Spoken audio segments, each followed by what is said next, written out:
فصل 7. کارکوم 4 روز پیش از حقیقت. دعا. شما هنوزم امیدوارین؟ برای ویکتور دومین سوال مصاحبه بدترین پرسش بود. او پس از گذراندن یک شب پر از تنش و دلواپسی و پس از درست کردن صبحانه با بیمیلی خوردن آن پای لپتاپ نشسته بود. او برای اینکه پس از نیم ساعت چیزی تایپ نکرده و مانیتور هنوز خالی بود بهانه خوبی داشت. اینک سرگیجه های دیروزش به کلی از بین رفته و جایش را به آبریزش بینی و گلو درد داده بود و دیگر شک نداشت که واقعا دچار آنفلوانزا شده است. با این حال خیال داشت امروز زمان از دست رفته دیروز را جبران کند. امید؟ او ترجیح میداد این سوال را با سوال پاسخ دهد. امید به چی؟ به اینکه جوسی هنوز زنده باشه یا جنازش پیدا بشه؟ باد شدیدی پنجره را لرزاند. ویکتور یادش نمی‌آمد که در اخبار هواشناسی هشداری درباره هوای طوفانی شنیده باشد. ظاهراً آنها از دیروز خبر از طوفانی داده بودند که تازه امروز بعد از ظهر از فراز رشته کوه‌ها به جزیره می‌رسید. اما از همین حالا ابرهای سنگین بر فراز دریا در حال شکل گرفتن بودند و تندباد شلاقوار اولین قطره‌های باران را در ساحل می‌پراکند. دمای هوا از بعد از نیمه شب در حد قابل توجهی پایین آمده بود. آتش شومینه هم کم شده بود زیرا نیروی گرمایشی آن نیازمند موتور شوفاژهای گازی بود. ظاهراً کارکنان کشتی‌ها هم اخبار هواشناسی را جدی گرفته بودند. ویکتور از پشت میز کارش نگاهی به دریا انداخت، اما حتی یک کشتی هم روی آن ندید و دوباره به مانیتور تمرکز کرد. امید. ویکتور دستهایش روی صفحه کلید مشت کرد، بعد انگشتانش را بیان که صفحه را لمس کند باز کرد. وقتی برای اولین بار این سوال را خواند، صد افکارش منفجر شد و در مغزش غوغایی از افکار گوناگون برپا گردید. اولین فکری که به تدریج در مغزش شکل گرفت، روز آخر زندگی پدرش بود. گوستاو لارنس در 74 سالگی مبتلا به سرطان غدد لنفاوی شده بود و دردهای شدیدش را به کمک مورفین تحمل می‌کرد.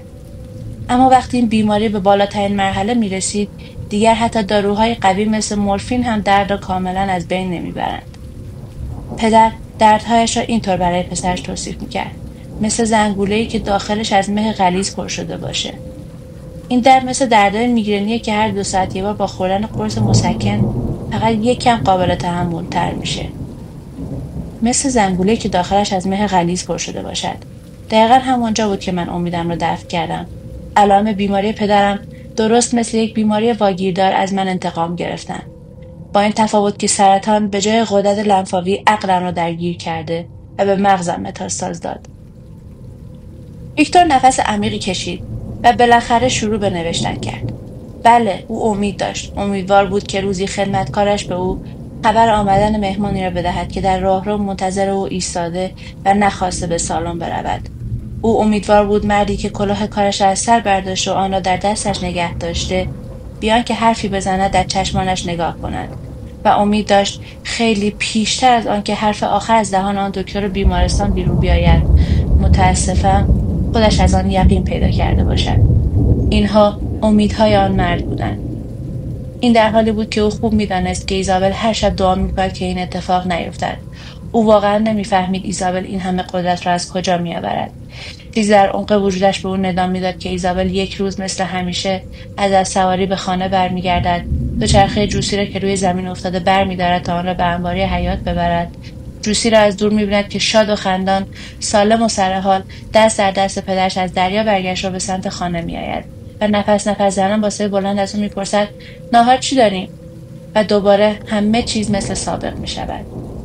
ایزابل نه تعجب می‌کند نه از جوسی می‌پرسد که در این چند سال گذشته کجا بوده. او فقط موهای بور دخترش را که در این میان بلندتر هم شده نوازش می‌کند و همه چیز را همانطور که هست می‌پذیرد. مثلا این را که جوسی دوباره پیششان است و این را که خانواده‌اش دوباره دور هم جمع شدند.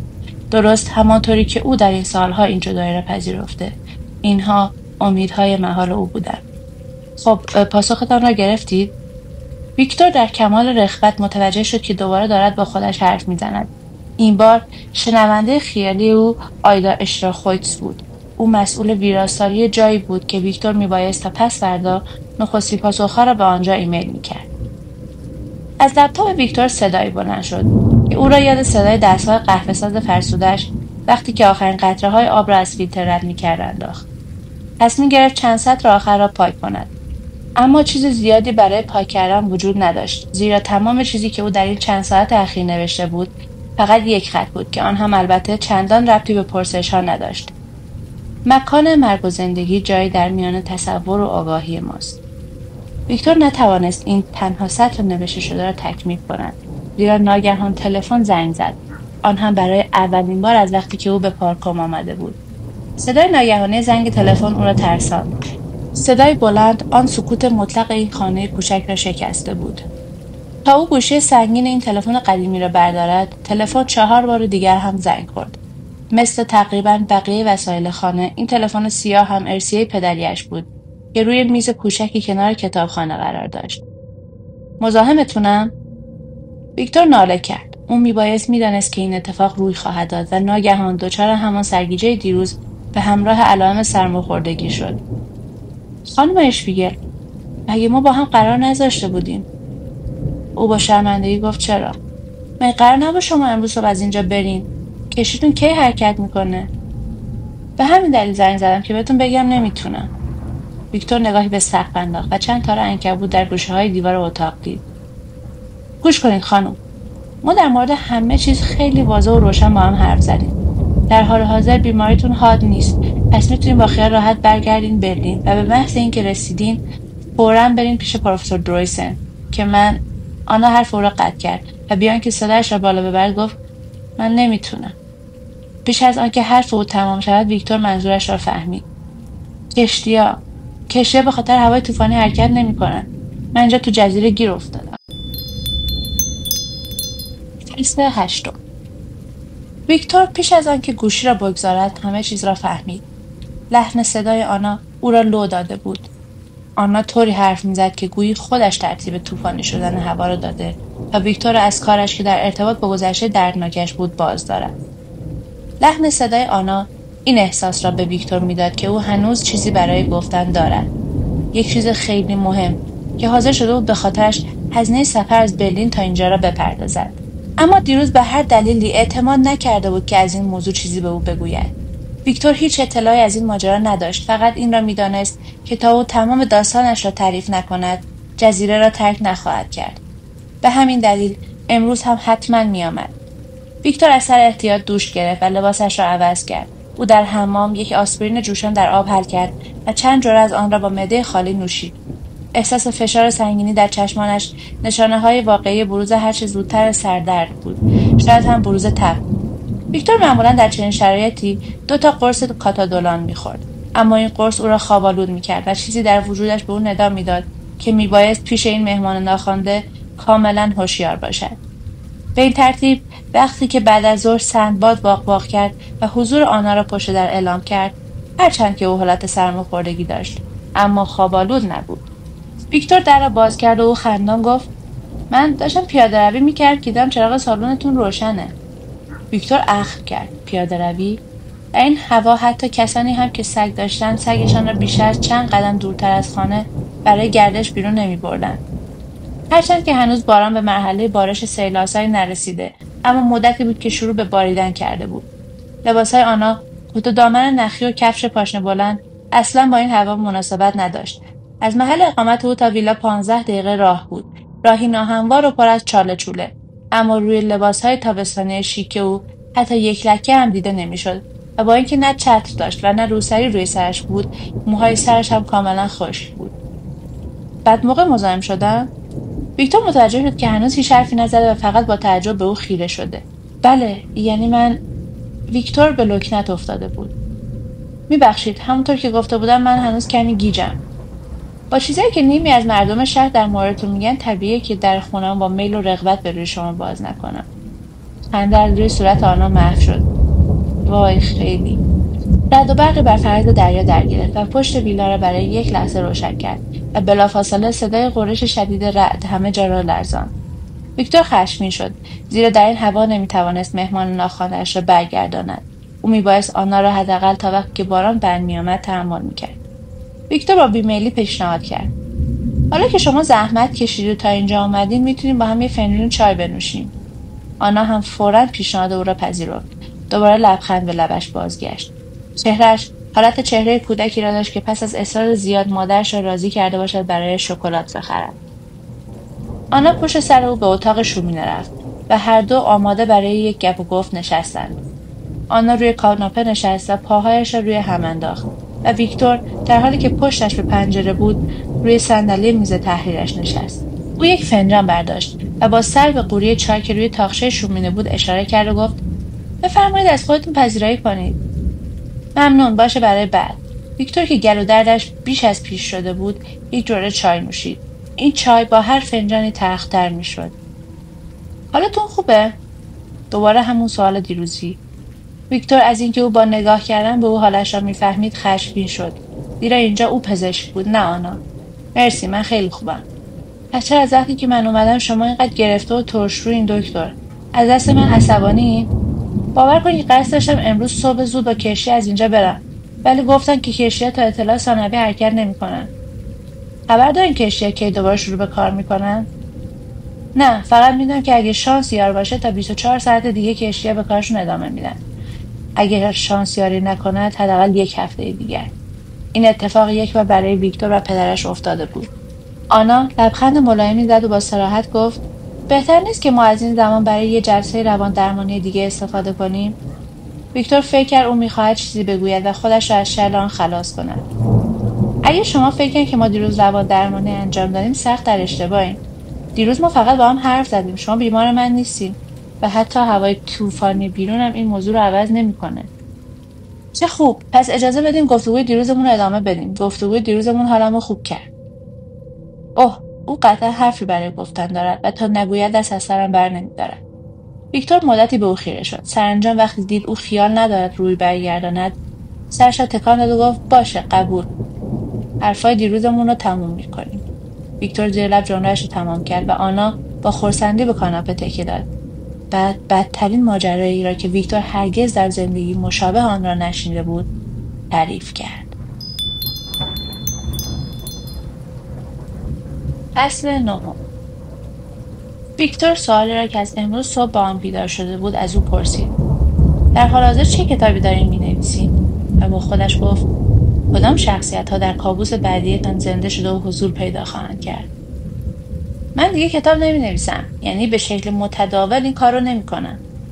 منظورتون چیه؟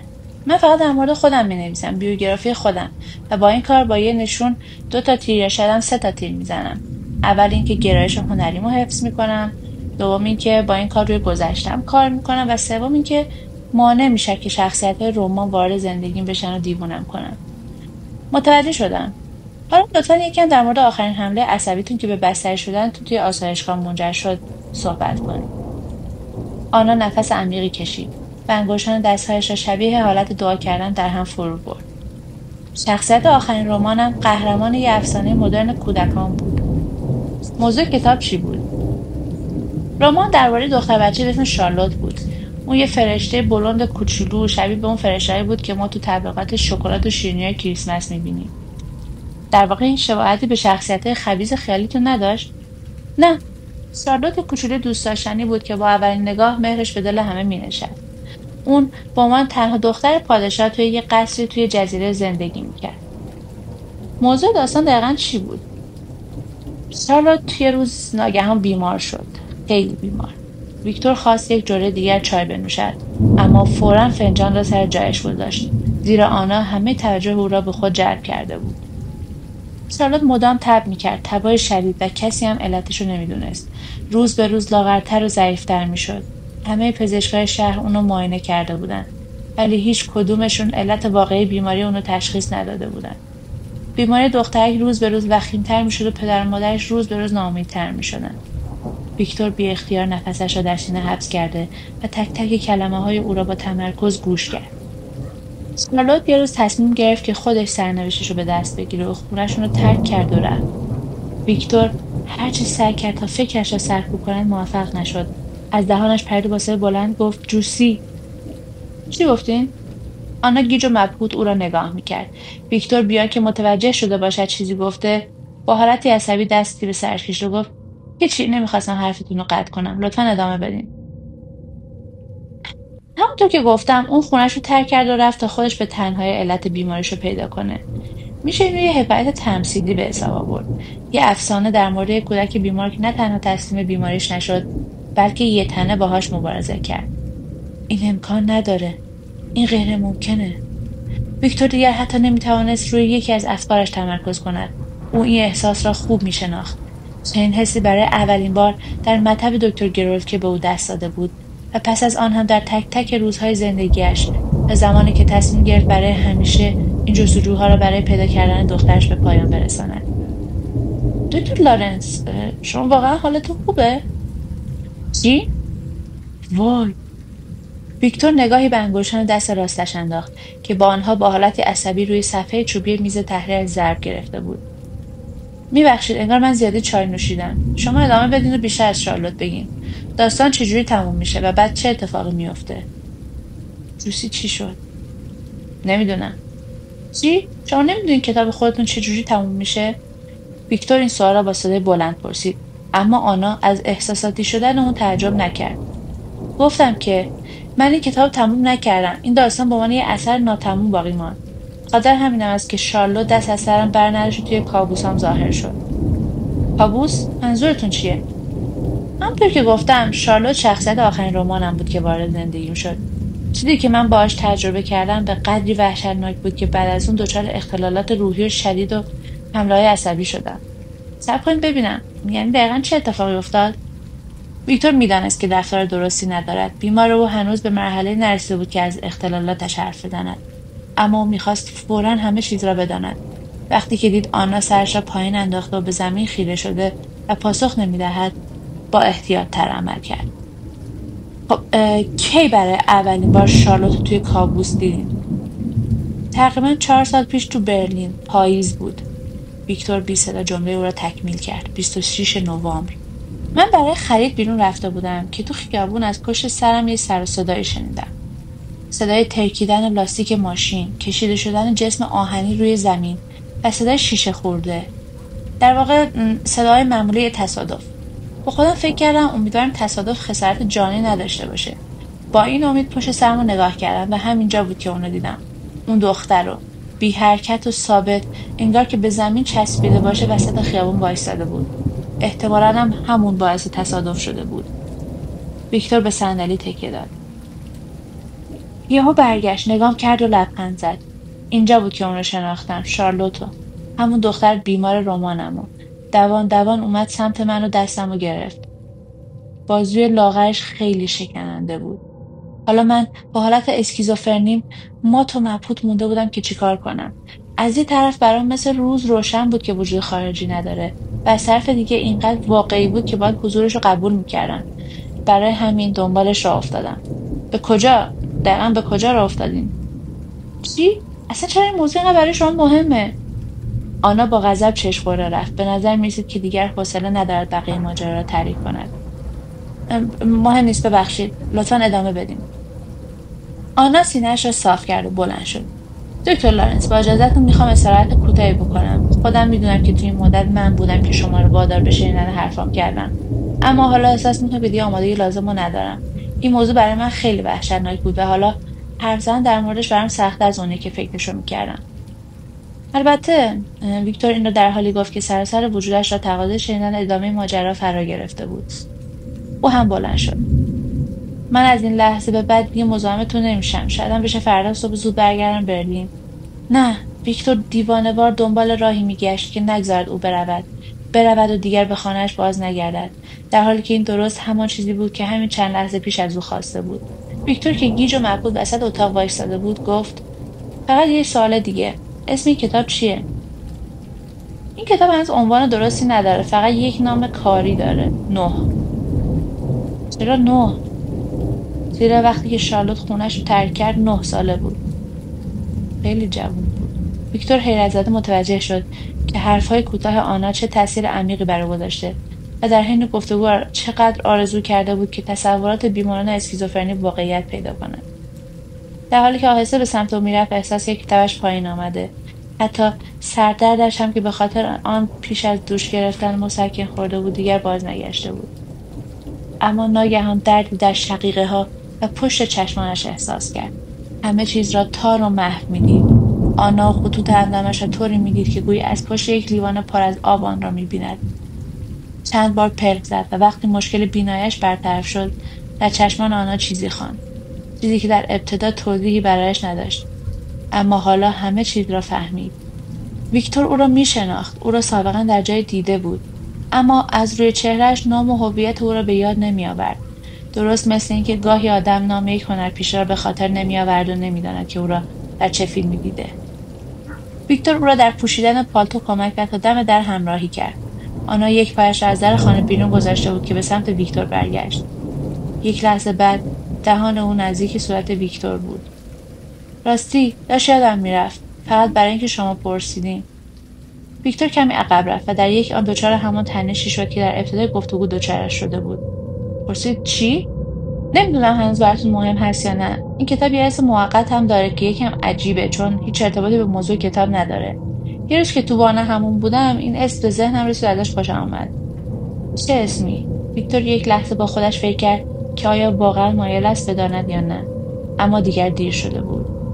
آنا گفت گربه آبی. ولی چراشو از من نپرسین. فکر می‌کنم اگه روی جلد کتاب عکس یک گربه آبی باشه با مزه میشه.